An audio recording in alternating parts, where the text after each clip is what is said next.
good morning guys. Munang ruro na mo dire. Pasakaw na siya. Oh, diba? Ang laki. Ang malaki yan. Oo, buti na lang wala masyadong pasahero ngayon. Today, oo. Ayan, nakapasok na yung car namin dyan. Kaso medyo matagal pala ang ano no, Coast Guard.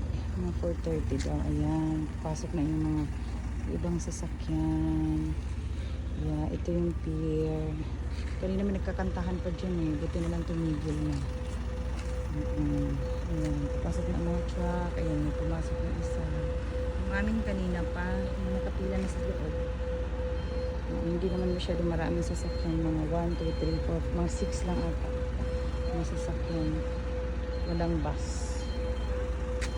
Trucks lang. Ayan, pick-ups. SUV. Walang, hindi pa aalis. Mga 5:30 pa ata yun. So, dito pa ako sa pier. Ayan, naglalakad. Kasi hinintay ko mag-open yung Coast Guard office. Para din sa stub na kukunin ko sa sasakyan. And then after that, punta na ako sa sasakyan. Sa barko. May naka-reserve naman na naupuan.